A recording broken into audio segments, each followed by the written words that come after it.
నమస్తే, welcome to శ్రీపేపర్ news. ముందుగా headlines. విద్యుత్ శాఖపై ముఖ్యమంత్రి నారా చంద్రబాబు నాయుడు సమీక్ష. విద్యుత్ డిమాండ్కు అనుగుణంగా నాణ్యమైన విద్యుత్ సరఫరా చేయాలని అధికారులకు ఆదేశం.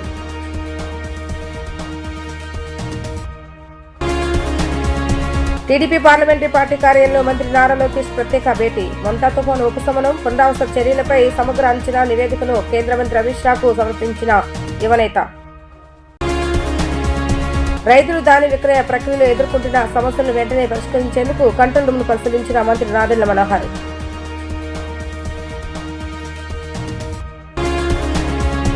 విద్యుత్ డిమాండ్కు అనుగుణంగా నాణ్యమైన విద్యుత్ సరఫరా చేయాలని అధికారులకు సీఎం చంద్రబాబు నాయుడు ఆదేశాలను జారీ చేశారు. ట్రాన్స్మిషన్ నష్టాలను గణనీయంగా తగ్గించేందుకు చర్యలు తీసుకోవాలని అన్నారు.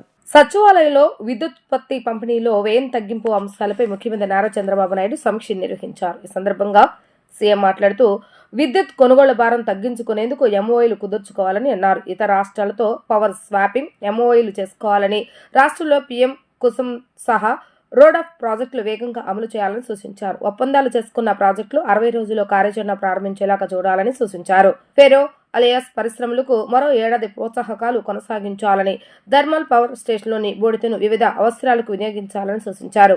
ప్రభుత్వ భవనాలపై సౌర విద్యుత్ ప్రాజెక్టులను చేపట్టేలాగా చర్యలు తీసుకోవాలని అన్నారు. ప్రభుత్వ శాఖలతో పాటు ప్రజల్లోనూ విద్యుత్ పొదుపుపై అవగాహన కార్యక్రమాలు నిర్వహించాలని అధికారులకు దిశానిర్దేశం చేశారు. సమీక్షలో విద్యుత్ వ్యవస్థపై గత ప్రభుత్వ విధానాలు ప్రస్తావనకు వచ్చాయని అన్నారు. అసమర్థత నిర్ణయాలతో విద్యుత్ రంగాన్ని గత పాలకులు అస్తవ్యస్తం చేశారని విమర్శించారు. పిపిఏ రద్దుతో 9,000 కోట్ల రూపాయల భారాన్ని వైకాపా ప్రభుత్వం ప్రజలపై మోపిందని అన్నారు. విద్యుత్ వినియోగించకుండానే ప్రజాధనాన్ని కంపెనీలకు చెల్లించిందని చెప్పారు. ఢిల్లీ టీడీపీ పార్లమెంటరీ పార్టీ కార్యాలయంలో ఏపీ ఐటీ విద్యాశాఖ మంత్రి నారా లోకేష్ ప్రత్యేకంగా సమావేశమయ్యారు. మొంతా తుఫాను ఉపశమనం మరియు పునరావాస చర్యల కోసం కేంద్ర సహాయం కోరుతూ సమగ్ర నష్ట అంచనా నివేదికను వారు సమర్పించారు. ఢిల్లీ టీడీపీ పార్లమెంటరీ పార్టీ కార్యాలయంలో ఏపీ ఐటీ విద్యాశాఖ మంత్రి నారా లోకేష్ ప్రత్యేకంగా సమావేశమయ్యారు. అమరావతి నుంచి ఢిల్లీ చేరుకున్న మంత్రి నారా లోకేష్ హోంమంత్రి Vangalapudi Anitha TDP parliamentary party కార్యాలయానికి చేరుకున్నారు. నారా లోకేష్ అనితాలకు టీడీపీ ఎంపీలు స్వాగతం పలికి కార్యాలయం లోపలికి తీసుకువెళ్లారు. టీడీపీ పార్లమెంటరీ పార్టీ కార్యాలయంలో ఎంపీలతో మంత్రులు లోకేష్, అనిత కలిసి టీడీపీ ఎంపీలతో ప్రత్యేక సమావేశమయ్యారు. ఎంపీలతో సమావేశం ముగిసిన అనంతరం కేంద్ర మంత్రులు అమిత్ షా, శివరాజ్ సింగ్ చౌహాన్లను మర్యాదపూర్వకంగా కలిశారు. మొంతా తుఫాను ఉపశమనం మరియు పునరావాస చర్యల కోసం కేంద్ర సహాయం కోరుతూ సమగ్ర నష్ట అంచనా నివేదికను వారు సమర్పించారు. ప్రస్తుత ఖరీఫ్ సీజన్లో రాష్ట్ర వ్యాప్తంగా 1,77,934 మంది రైతుల నుంచి 11,93,743 మెట్రిక్ టన్నుల ధాన్యం కూటమి ప్రభుత్వం కొనుగోలు చేస్తుందని, రైతుల బ్యాంక్ ఖాతాలోకి ఇప్పటి వరకు 2,830 కోట్ల రూపాయలు జమ చేసినట్లుగా ఆంధ్రప్రదేశ్ రాష్ట్ర ఆహార, పౌర సరఫరాలు మరియు వినియోగదారుల వ్యవహారాల శాఖ మంత్రి నాదెళ్ల మనోహర్ వెల్లడించారు. రైతులు ధాన్యం విక్రయ ప్రక్రియలో ఎదుర్కొంటున్న సమస్యలను వెంటనే పరిష్కరించేందుకు విజయవాడ కానూరు సివిల్ సప్లై భవన్లో ప్రత్యేక కంట్రోల్ రూమ్ ఏర్పాటు చేసినట్లుగా మంత్రి తెలిపారు. ధాన్యం కొనుగోలుకు సంబంధించిన ఏ సమస్య అయినా వెంటనే తెలియచేయడానికి 1967 టోల్ ఫ్రీ నెంబర్ ఏర్పాటు చేయడం జరిగిందని, ఈ నెంబర్ సోమవారం నుంచి శనివారం వరకు ఉదయం 10 గంటల నుంచి సాయంత్రం 6 గంటల వరకు అందుబాటులో ఉంటుందని అన్నారు. రైతులు ధాన్యం రిజిస్ట్రేషన్ సమస్యలు, టోకెన్ రావడంలో ఆలస్యం, ఆర్ఎస్కే మిల్లో టోకన్ సమస్యలు, ఎఫ్టీఓ పెండింగ్ రవాణా లేదా గోనె సంచుల కొరత, ఏదైనా కేంద్రం వద్ద ధాన్యం కొనుగోలు ఆగిపోవడం తదితర సమస్యలపై 1967కి కాల్ చేయవచ్చని అన్నారు. కాల్ చేసే ముందు రైతులు ఈ వివరాలు సిద్ధం చేసుకోవాలి. Aadhaar number, registration number, token number, గ్రామం పేరు, ఆర్ఎస్కే వివరాలు కంట్రోల్ రూమ్ లో ఫిర్యాదును నమోదు చేసి సంబంధిత అధికారులకు పంపబడుతుందని అన్నారు. సమస్య పూర్తిగా పరిష్కారం అయ్యే వరకు అధికారులు ఫాలోఅప్ చేస్తానని చెప్పారు. రాష్ట్ర వ్యాప్తంగా సివిల్ సప్లై అధికారులు మండల వారీగా రైతులు, రైస్ మిల్లర్లు, ఆర్ఎస్కే నిర్వాహకులను ఫోన్ ద్వారా సంప్రదించి ధాన్యం కొనుగోలు సమస్యలను తెలుసుకొని తక్షణ సూచనలు అందిస్తారని అన్నారు. రైల్వేలో పనిచేస్తున్న లోకో రన్నింగ్ స్టాఫ్ దీర్ఘకాలికంగా ఎదుర్కొంటున్న సమస్యలను తక్షణమే పరిష్కరించాలని all India railway loco running staff association working president K Ramakrishna demand చేశారు. వరుసగా రాత్రి వేళ విధుల వల్ల కీలకమైన రన్నింగ్ ఉద్యోగులకు పని భారం విపరీతంగా పెరగటం వల్ల వారి ఆరోగ్యం, భద్రతపై ప్రభావం చూపుతుందని అన్నారు. తమకు వారాంతపు సెలవు ఇవ్వాలని, టీఏపై ఆదాయ పన్ను మినహాయింపు కల్పించాలని కోరారు. పెండింగ్ లో ఉన్న సమస్యలు, డిమాండ్ల పరిష్కారం కోసం all India railway loco running staff association ఆధ్వర్యంలో 48 గంటల నిరాహార దీక్షలు ప్రారంభమయ్యాయి. సిఐటియు సీనియర్ నాయకుడు వి ఉమామహేశ్వర దీక్షాకారులకు పుష్పగుచ్చాలు అందజేసి దీక్షను ప్రారంభించారు. సందర్భంగా అసోసియేషన్ వర్కింగ్ ప్రెసిడెంట్ రామకృష్ణ మాట్లాడుతూ లోకో రన్నింగ్ స్టాఫ్ రైల్వే భద్రతకు ఆయుపట్టు వంటి వారని పేర్కొన్నారు. తమపై పని భారం తీవ్రంగా పెరగడంతో భద్రతా ప్రమాణాలు దిగజారే పరిస్థితి నెలకొంటుందని ఆవేదన వ్యక్తం చేశారు. రాత్రి వేళల్లో నిరంతరాయంగా 48 గంటలు విధులు నిర్వహించడం వల్ల ఆరోగ్యం, కుటుంబ జీవితం రెండూ దెబ్బతింటున్నాయని తెలిపారు. 36 గంటలలోపు హెడ్ క్వార్టర్స్ కు తిరిగి వచ్చేలాగా విధుల్లో మార్పులు చేయాలని, రన్నింగ్ స్టాఫ్ కు చెల్లించే టీఏపై ఆదాయపు పన్ను మినహాయింపు కలిగించాలని డిమాండ్ చేశారు. ఎప్పటి నుంచో పెండింగ్ లో ఉన్న తమ సమస్యలు పరిష్కరించేదాకా పోరాటం కొనసాగుతుందని, రైల్వే యాజమాన్యం స్పందించిన పక్షంలో ఆందోళనలు మరింత తీవ్రతరం చేస్తామని రామకృష్ణ హెచ్చరించారు. సిఐటి రాష్ట్ర నాయకులు ఉమామహేశ్వరరావు మాట్లాడుతూ కేంద్రంలోని మోడీ ప్రభుత్వం అనుసరిస్తున్న విధానాల వల్ల రైల్వే భద్రతా ప్రమాణాలు పడిపోతున్నాయని అన్నారు. సామాన్య ప్రజలకు అవసరమైన రైళ్లను తగ్గించి సంపన్నులు ఉపయోగించే వందే భారత్ రైళ్లను పెంచడం అన్యాయమని విమర్శించారు. లోకో రన్నింగ్ స్టాఫ్ ఆందోళనకు తమ సంపూర్ణ మద్దతు ఉంటుందని స్పష్టం చేశారు.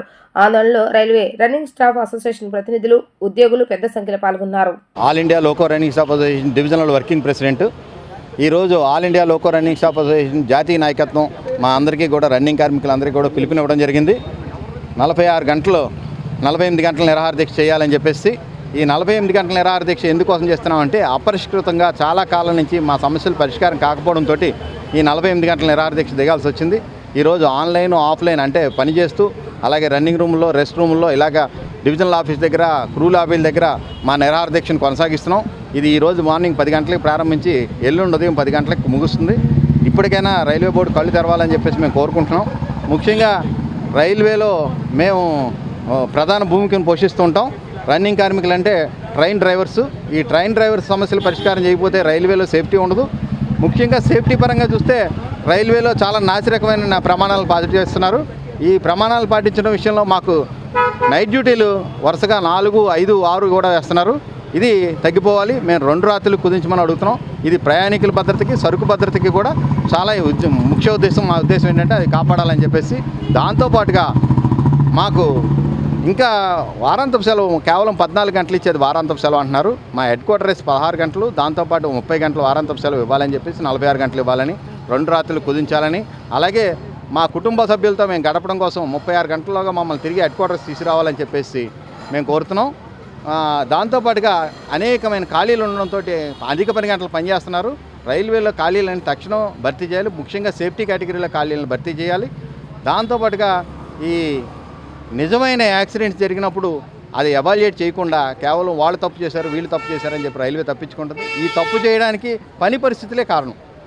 ఈ పని పరిస్థితులు ఏంటంటే మా చేతి అధిక పని గంటలు పనిచేయించడం, దాంతోపాటుగా 2 రాత్రులు మించి పనిచేయించడం, మాకు వారాంతపు సెలవు ఇవ్వకపోవడం, ఇలాగా అనేక కారణాలతో ఎంప్లాయీస్ కుసించిపోతున్నారు.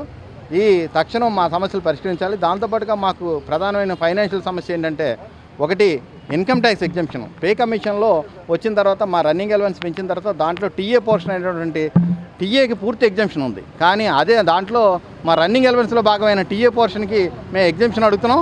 అది ఇవ్వకుండా జాప్యం చేస్తున్నారు. దానివల్ల మా పే పాకెట్లోంచి నెలకి 10 నుంచి 15 వేల రూపాయలు ఇన్కమ్ ట్యాక్స్ రూపంలో పోతుంది. దాంతోపాటుగా 1/1/2004లో మా డిఏ 50% పెరిగింది. 50% పెరిగినప్పుడు అనేక అలవెన్స్లు పెంచారు. దాంతోపాటు టీఏ కూడా పెంచారు. టీఏ పెంచినప్పుడు మా రన్నింగ్ అలవెన్స్ కూడా పెంచాల్సిన అవసరం ఉంది. కానీ ఆ కిలోమీటరేజ్ అలవెన్స్ పెంచకుండా రైల్వే తాసారం చేస్తుంది. కాబట్టి తక్షణం ఆ కిలోమీటరేజ్ అలవెన్స్ 1/1/2024 నుంచి 25% పెంచాలని చెప్పేసి, ఇన్కమ్ ట్యాక్స్లో టీఏ పోర్షన్ పూర్తి ఎగ్జంప్షన్ ఇవ్వాలని చెప్పేసి, 48 గంటల్లోగా మమ్మల్ని హెడ్ క్వార్టర్ 36 గంటల్లోగా హెడ్ క్వార్టర్ తీసుకురావాలని చెప్పేసి, 2 రాత్రులకి మించి పని చేయించకూడదని చెప్పేసి, మా పని గంటలు ఇప్పుడు నిరంతరంగా పనిచేస్తున్నారు. 10 గంటలు, 12 గంటలు, 15 గంటలు, 16 గంటలు. మా పని గంటలు 8 గంటలకు కుదించాలని, అలాగే ఎక్స్ప్రెస్ డ్రైవర్లకు 6 గంటలకు కుదించాలని చెప్పేసి మేము ఈ పత్రికాముఖంగా తెలియజేస్తున్నాం. ఒకవేళ మా సమస్యలు పరిష్కారం కాకపోతే మేము తీసుకునే తదుపరి చర్యలన్నింటికీ కూడా రైల్వే బోర్డు అలాగే ఈ ప్రభుత్వం కూడా బాధ్యత వహించాలి.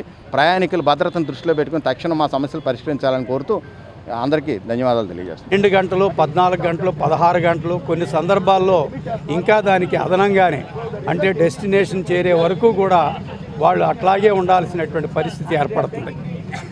దీని పనిభారం అనేటటువంటిది విపరీతంగా పెరిగింది.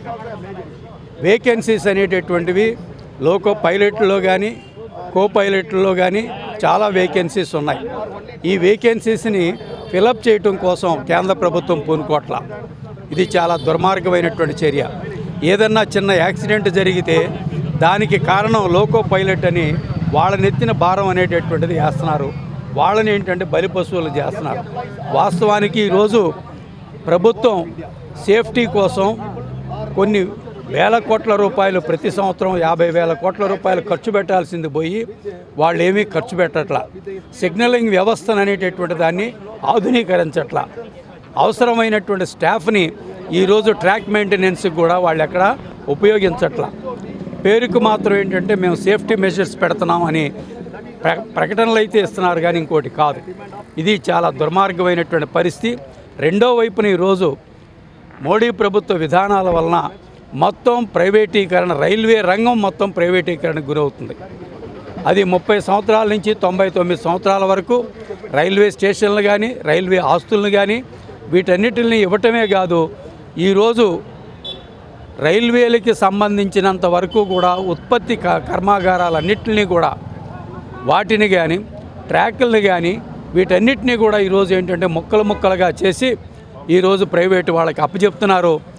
అందులో భాగంగానే ప్రయాణికులకి ఇచ్చేటటువంటి సౌకర్యాలు కూడా తగ్గినాయి. గతంలో మనం చూసినట్లయితే జనరల్ బోగీలు ఎక్కువ ఉండేవి, స్లీపర్ కోచ్లు ఎక్కువ ఉండేవి. ఇప్పుడు జనరల్ బోగీలు తగ్గిపోయినాయి, స్లీపర్ కోచ్లు తగ్గిపోయినాయి. ఓన్లీ ఏసీ కోచ్లు, వందే భారత్ ట్రైన్లు. అంటే ఇది ప్రజల మీద భారాలు మోపటానికి, రాబోయేటటువంటి కార్పొరేట్లు అధిక ధరలతో లాభాలు గడించడానికి ప్రజల్ని మానసికంగా సిద్ధం చేయటం తప్ప ఇంకోటి కాదు. అట్లాగే ఈరోజు స్టాఫ్ని కూడా 20 లక్షల మందికి పైగా కావాల్సినటువంటిది ఉంటే 13 లక్షల మంది మాత్రమే ఈరోజు రైల్వేలో పనిచేస్తున్నారు. 7 లక్షల మందికి పైగా ఈరోజు ఖాళీలు అనేటటువంటి ఉన్నాయంటే ప్రభుత్వం యొక్క అసమర్థతకి కారణం. వైసీపీ ప్రభుత్వంలో ఒక తట్ట మట్టి కూడా వేసిన పాపాన పోలేదని మంత్రి నిమ్మల రామానాయుడు విమర్శించారు. రాయలసీమ జీవనాడి హంద్రీ నివేక 5 ఏళ్ల జగన్ పాలనలో చేసిందేమీ లేదని అన్నారు. రాష్ట్రంలో అధికారంలో ఉన్న కూటమి ప్రభుత్వం నీటి ప్రాజెక్టులను త్వరితగతిన పూర్తి చేసి రైతులను ఆదుకుంటామని తెలిపారు. మంగళగిరిలోని జాతీయ తెలుగుదేశం కార్యాలయంలో ఏర్పాటు చేసిన విలేకరుల సమావేశంలో మంత్రి నిమ్మల రామానాయుడు మాట్లాడుతూ, కూటమి ప్రభుత్వం వచ్చిన తర్వాత తొలి ఏడాదిలోనే హంద్రీ నివాకు 3,869 కోట్ల రూపాయలు వెచ్చించినట్లుగా చెప్పారు. 5 ఏళ్లలో గత వైసీపీ ప్రభుత్వం చేయని పనిని ఒక్క ఏడాదిలో తాము చేశామని అన్నారు. మండు వేసవిలోనూ రాయలసీమలో జలాశయాలు జలకళతో ఉట్టిపడుతున్నాయి. త్రాగు సాగునీరు గలగలా పారడంతో రాయలసీమ బిడ్డలు పూజలు చేసి ఆనందం వ్యక్తం చేస్తున్నారని అన్నారు. ఎందుకంటే గత 5 సంవత్సరాల కాలంలో ఉత్తరాంధ్రకు సంబంధించినటువంటి లెఫ్ట్ మెయిన్ కెనాల్ ఏదైతే ఉందో ఒక్క తట్టమట్టి కూడా పెట్టినటువంటి పరిస్థితి లేనిటువంటి స్థితిలో ఈ ప్రభుత్వం వచ్చినటువంటి మొదటి సంవత్సరంలోనే 1,350 కోట్ల రూపాయలు వెచ్చించి అందులో దగ్గర 700-800 కోట్ల రూపాయల పనులు పూర్తి చేశామని అంటే ఉత్తరాంధ్రకు పోలవరం వరద నీరు తీసుకెళ్లాలనేటువంటి చంద్రబాబు నాయుడు గారి యొక్క సంకల్పం ఈరోజు మీ అందరికి కూడా తెలియజేసుకుంటూ ఉన్నా. అదేవిధంగా రాయలసీమకు ఒక జీవనాడి హంద్రీ నివా 5 సంవత్సరాల జగన్మోహన్ రెడ్డి పాలనలో నేను రాయలసీమ బిడ్డ అని చెప్పుకోవడమే తప్ప నాకు తెలుసుండి ఏ ముఖ్యమంత్రి చేయనిటువంటి ద్రోహం జగన్మోహన్ రెడ్డి రాయలసీమకు చేశాడు. దానికి ఉదాహరణే హంద్రీ నివా. 5 సంవత్సరాల్లో ఒక్క తట్ట మట్టి పని చేయాల, ఒక్క అరబస్తా సిమెంట్ పెట్టల, ₹1 విడుదల చేయాల. ఆఖరికి 5 సంవత్సరాల్లో వాడుకున్నటువంటి కరెంటు మోటార్ల సంబంధించినటువంటి బిల్లులు కూడా ఎగ్గొట్టి వెళ్ళిపోయినటువంటి పరిస్థితి గత పాలనలో జగన్మోహన్ రెడ్డిది. కానీ ఈ కూటమి ప్రభుత్వం అధికారంలోకి వచ్చినటువంటి మొదటి సంవత్సరంలోనే హంద్రీ నివాకు 3,860 కోట్ల రూపాయలు ఈరోజు హంద్రీ నివాకు వెచ్చించి హంద్రీ నివా పనులు 5 సంవత్సరాల్లో మీరు చేయలేనిటువంటి పనిని ఒక్క సంవత్సరంలోనే చేసి చూపించి 738వ కిలోమీటర్ వరకు కూడా కృష్ణా జలాలను హంద్రీ నివా ద్వారా తీసుకెళ్ళి ఈవేళ చెరువులన్నీ కూడా వేసవి కాలంలో కూడా మండు వేసవిలో కూడా రాయలసీమలో జలాశయాలన్నీ కూడా జలకలతో ఉట్టిపడుతూ ఉంటే ఈవేళ రాయలసీమలో ఉన్నటువంటి ప్రజలు చెప్తూ ఉన్నారు, ఆ రోజు శ్రీకృష్ణదేవరాయల పరిపాలనా కాలంలో మా తటాకాలన్నీ కూడా కలకల్లాడుతూ ఉండేవి జలకలతో. మళ్ళీ ఈరోజు చంద్రబాబు నాయుడు గారి పాలనలోనే అటువంటి జలకల మా జలాశయాల్లో చూస్తున్నామని ఈరోజు రాయలసీమ వాసులు, రాయలసీమ బిడ్డలు, ఆడబిడ్డలు సైతం ఈరోజు ఆ కాలువల్లో పొంగి పొర్లుతున్నటువంటి నీటి దగ్గరకు వచ్చి పూజలు చేసి ఆ నీళ్లు నెత్తి మీద జల్లుకుని దండం పెడుతూ ఉన్నారని అంటే ఈవేళ రాయలసీమకి ఆ సాగునీరు త్రాగునీరు అందించడంలో చంద్రబాబు నాయుడు గారి యొక్క పట్టుదల, కృషి అది మొదటి సంవత్సర పరిపాలనలోనే మనందరం కూడా చూస్తున్నటువంటి విషయం అనేటువంటి విషయాన్ని కూడా ఈ సందర్భంగా తెలియజేసుకుంటూ ఉన్నా. రాజధాని అమరావతిలో 2వ విడత భూ సమీకరణకు ప్రభుత్వం అధికారిక ఉత్తర్వులు జారీ చేసింది. 7 గ్రామాల పరిధిలో 16,666.57 ఎకరాల పట్టా అసైన్డ్ భూమి సమీకరణ చేసేందుకు ఆదేశాలను జారీ చేసింది. పల్నాడు జిల్లా అమరావతి మండలంలోని 4 గ్రామాల పరిధిలో భూ సమీకరణ చేయనున్నారు. వైకుంఠపురంలో 1,965 ఎకరాలు, పెద్దమద్దూరులో 1,018 ఎకరాల పట్టా భూములు సమీకరణ చేయనున్నారు. ఎండ్రాయి గ్రామ పరిధిలో 1,879 ఎకరాలు, పట్టా 40 ఎకరాల అసైన్ ల్యాండ్, కర్లపూడి లేమెల్లే గ్రామంలో 2,603 ఎకరాలు, పట్టా భూమి 51 ఎకరాల అసైన్ భూమిని సమీకరించనున్నారు. గుంటూరు జిల్లా తుళ్లూరు మండలంలోని 3 గ్రామాల పరిధిలో భూ సమీకరణ చేయాలని ఉత్తర్వులు ఇచ్చారు. వడ్డమాన్లో 1,763.29 ఎకరాల పట్టా భూమి, 4.72 అసైన్ ల్యాండ్ సమీకరించనున్నారు. హరిచంద్రపురంలో 1,448.09 ఎకరాలు, పట్టా 2.29 అసైన్ ల్యాండ్తో సహా పెద్దపరిమిలో 5,886.18 ఎకరాల పట్టా భూమి సమీకరణ చేయనున్నారు. 7 గ్రామాల్లో కలిపి పట్టా భూమి 16,562.52 ఎకరాలు, 104.01 ఎకరాల అసైన్ భూమిని సమీకరణ చేయనున్నారు. ఈ భూ సమీకరణ బాధ్యతను సిఆర్డీఏ కమిషనర్కు అప్పగిస్తూ ప్రభుత్వ ఉత్తర్వులు జారీ చేసింది. నిర్మాణ రంగంలో వృధాను తగ్గించి సమయం, డబ్బు ఆదా చేస్తూ నాణ్యత పెంచే లీన్ కన్స్ట్రక్షన్ పద్ధతులు అద్భుత ఫలితాలు ఇస్తాయని, మున్సిపల్ పట్టణాభివృద్ధి రంగంలో ఈ పద్ధతులు వినియోగిస్తే మరింత అద్భుతాలు సృష్టించవచ్చని మంత్రి నారాయణ అన్నారు. లీన్ కన్స్ట్రక్షన్ పద్ధతులతో ప్రాజెక్టులు సకాలంలో మంచి నాణ్యతతో పూర్తవుతాయని ఆయన స్పష్టం చేశారు. తిరుపతి ఐఐటీలో నవంబర్ 30వ తేదీ నుంచి డిసెంబర్ 3వ తేదీ వరకు జరుగుతున్న 8వ ఇండియన్ లీన్ కన్స్ట్రక్షన్ కాన్ఫరెన్స్ పరిశ్రమ దినోత్సవంలో మంత్రి ముఖ్య అతిథిగా పాల్గొన్నారు. IIT director professor KN Satyanarayana, ILC సభ్యులు, ప్రొఫెసర్లు మంత్రికి ఘన స్వాగతం పలికారు. మంత్రి జ్యోతి ప్రజ్వలన చేసి కార్యక్రమాన్ని ప్రారంభించారు. IIT Tirupati civil environment engineering విభాగం, ఇండియన్ లీన్ కన్స్ట్రక్షన్ ఇన్స్టిట్యూషన్ సంయుక్త ఆధ్వర్యంలో 4 రోజుల పాటు జరుగుతున్న ఈ సదస్సు లీన్ కన్స్ట్రక్షన్లో ఆవిష్కరణలు, ఉత్తమ అభ్యాసాలను చర్చించే జాతీయ వేదికగా నిలుస్తోంది. మంత్రి నారాయణ మాట్లాడుతూ మున్సిపాలిటీలలో జరుగుతున్న పనులకు ఈ పద్ధతులు ఎంతో ఉపయోగకరమని అన్నారు. త్వరలోనే ఒక మున్సిపాలిటీలో పైలట్ ప్రాజెక్ట్ చేపడతామని హామీ ఇచ్చారు. ఐఐటి తిరుపతి టెక్నాలజీ ఇన్నోవేషన్ హబ్ను మంత్రి పరిశీలించారు. విభాగాధిపతులు టెక్నాలజీ వినియోగంపై వివరించారు. IIT director professor KN Satyanarayana మాట్లాడుతూ విద్యా పరిశోధన, పరిశ్రమ అవసరాల మధ్య వారధిని తొలగించి భారత నిర్మాణ రంగానికి సుస్థిర భవిష్యత్తు అందచేయటమే లక్ష్యమని పేర్కొన్నారు. తిరుపతి ఐఐటిలో institution for lean construction excellence వారి యొక్క చైర్మన్, సెక్రటరీస్ అండ్ మెంబర్స్, అదేవిధంగా తిరుపతి ఐఐటి డైరెక్టర్ మరియు వాళ్ళ స్టాఫ్ మెంబర్స్ అందరితో దేశంలో ఉండే అనేక కంపెనీస్, ఎల్ఎన్టీ కావచ్చు, షాపంజీ కావచ్చు, టాటా రిల్స్ కావచ్చు, గాడ్రేజ్ అండ్ డిఫరెంట్ కంపెనీస్ యొక్క వాళ్ళ మేనేజ్మెంట్ అండ్ ఎంప్లాయీస్తో కూడా ఈరోజు ఇక్కడ సెమినార్ 3 days పెట్టారు. ఆ సెమినార్కి యాక్చువల్గా ఇవాళ నేను పార్టిసిపేట్ చేశాను. దీంట్లో మెయిన్ ఏంటంటే కన్స్ట్రక్షన్ యాక్టివిటీలో, అది ఏ కన్స్ట్రక్షన్ అయినా కానీ, బిల్డింగ్ కావచ్చు, రోడ్స్ కావచ్చు, లేదంటే ఎనీ కన్స్ట్రక్షన్లో వేస్టేజ్ అంటే ఒక డబ్బులు వేస్టేజే కాదు, టైం కావచ్చు, quality, quantity and time, rework వాటిని మినిమైజ్ చేయటం, ఎట్లా పబ్లిక్ యొక్క మనీని ఏ విధంగా సేవ్ చేయాలి, పబ్లిక్ ఇన్ టైంలో సర్వీస్ని ఎలా డెలివర్ చేయాలి, డిలే ఎలా కాకుండా చూడాలి, చేసిన వర్క్ని మళ్ళా చేయటం, కన్స్ట్రక్ట్ చేసి మళ్ళీ పగలగొట్టి కాకుండా ఒక సిస్టమేటిక్గా వెల్ ప్లాన్కి యాక్చువల్గా ఈ ఆర్గనైజేషన్ వచ్చేస్తుంది. దానికి ఐఐటి తిరుపతి యాక్చువల్గా దానికి హోస్ట్ చేసి దీని మీద చేస్తుంది. అంటే ఈరోజు పార్టిసిపేట్ చేశాను. వారితో యాక్చువల్గా ఫర్దర్గా డిస్కస్ చేసి ఆంధ్రప్రదేశ్లో కూడా మున్సిపల్ అండ్ అర్బన్ యొక్క దీంట్లో కూడా అనేక వర్క్స్ జరుగుతున్నాయి. ఆ వర్క్స్లో కూడా యాక్చువల్గా వీళ్ళ యొక్క సర్వీస్ని ఎలా తీసుకోవాలనేది ఫర్దర్గా డిస్కస్ చేసి ముందుకు పోవడం జరుగుతుంది. దానికి పైలట్ ప్రాజెక్ట్గా ఒక అసైన్మెంట్ తీసుకొని వచ్చేసి సక్సెస్ చేసి దాన్ని అన్ని వర్క్స్కి దాన్ని మల్టిప్లై చేయడం జరుగుతుంది. Narayana Amaravati campus coaching IIT, ఎంఐటిలో సీట్లు సంపాదించడానికి విజయవాడ ఎంతో ఫేమస్ అందరికీ తెలుసని అన్నారు. విద్యార్థులు చదువుతో పాటు మానసిక వికాసం, ఆటల్లోనూ పాటల్లోనూ తదితర యాక్టివిటీస్లో ఉత్సాహంగా పాల్గొనాలని ఆయన తెలిపారు. Narayana college Amaravati campus college days celebrations Vijayawada Siddhartha ఆడిటోరియంలో ఘనంగా జరిగాయి. ఈ కార్యక్రమానికి నారాయణ కాలేజ్ ప్రిన్సిపల్ ఆనంద్ కిరణ్, అధ్యాపకులు విద్యార్థులు అధిక సంఖ్యలో పాల్గొన్నారు. ఈ సందర్భంగా ప్రిన్సిపల్ ఆనంద్ కిరణ్ మాట్లాడుతూ గత సంవత్సరం ఇంటర్మీడియట్లో స్టేట్ ర్యాంక్ 470కి 468 మార్కులు వచ్చిన విద్యార్థి సుహాద్ చౌదరికి సన్మానించడం జరిగిందని అన్నారు. గత సంవత్సరం మా కాలేజీ నుంచి ఐఐటి, ఎంఐటీలలో ర్యాంకులు సాధించిన విద్యార్థుల తల్లిదండ్రులను సన్మానించడం జరిగిందని తెలిపారు. తమ కాలేజీలో చదువుతున్న విద్యార్థులకు ఒక ఇన్స్పిరేషన్ గా ఉండాలని ఇలాంటి ప్రోగ్రాంలు ఏర్పాటు చేయడం జరుగుతుందని అన్నారు. గుడ్ ఈవినింగ్ అండి. నా పేరు ఆనంద్ కిరణ్, నారాయణ అమరావతి క్యాంపస్ ప్రిన్సిపాల్ని. ఈరోజు డిసెంబర్ 1వ తారీఖున మా కాలేజ్ డే సెలబ్రేషన్స్ సందర్భంగా ద యుఫోరియా 25 అనే థీమ్ తో మేము కాలేజ్ డే సెలబ్రేషన్స్ జరుపుకుంటున్నాము. అంటే అమరావతి క్యాంపస్ ఐఐటి, ఎన్ఐటీస్ లో కోచింగ్ కి సీట్లు సంపాదించడానికి విజయవాడ అంత ఫేమస్ అన్న సంగతి మీ అందరికీ తెలుసు.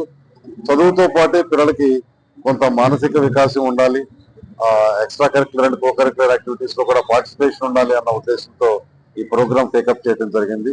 ఈ ప్రోగ్రామ్ లో భాగంగా మా క్యాంపస్ లో చదువుకుని, అమరావతి క్యాంపస్ లో చదువుకుని లాస్ట్ ఇయర్ ఇంటర్మీడియట్ లో స్టేట్ ఫస్ట్ వచ్చిన స్టూడెంట్ 468 అవుట్ ఆఫ్ 470 మార్క్స్ తో సుహశ్రీ చౌదరి అనే పాపకి మేము సన్మానం చేయడం జరిగింది.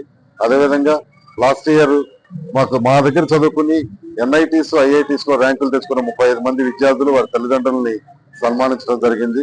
ఇది ప్రస్తుతం చదువుతున్న పిల్లలకు ఒక ఇన్స్పిరేషన్ గా ఉండాలి అన్న ఉద్దేశంతో ఈ ప్రోగ్రాం ప్రతి ఏడు ఏర్పాటు చేస్తున్నాము. ఈ ప్రోగ్రామ్ కోఆపరేట్ చేసిన మా కోర్ డీన్ శ్రీ జిఎస్ గారు, డీన్ కేఎస్ గారు, కెమిస్ట్రీ కేఎస్ గారు, అలాగే ఆర్జిఎం శ్రీనివాస్ రెడ్డి గారు, ఏజిఎం ఆంజనేయులు గారు, వీళ్ళందరికీ పేరు పేరున కృతజ్ఞతలు తెలియజేసుకుంటున్నాను.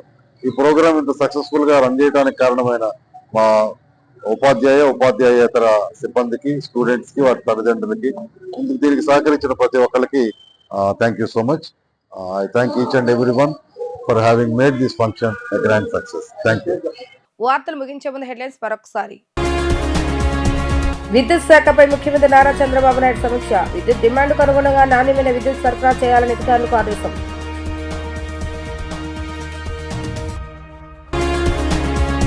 టీడీపీ పార్లమెంటరీ పార్టీ కార్యాలయంలో మంత్రి నారా లోకేష్ ప్రత్యేక భేటీ. మొంతా తుఫాను ఉపశమనం, పునరావృత చర్యలపై సమగ్ర అంచనా నివేదికను కేంద్ర మంత్రి అమిత్ షాకు సమర్పించిన యువనేత. రైతులు ధాన్య విక్రయ ప్రక్రియలో ఎదుర్కొంటున్న సమస్యలను వెంటనే పరిష్కరించేందుకు కంట్రోల్ రూమ్ ను పరిశీలించిన మంత్రి నాదెళ్ల మనోహర్.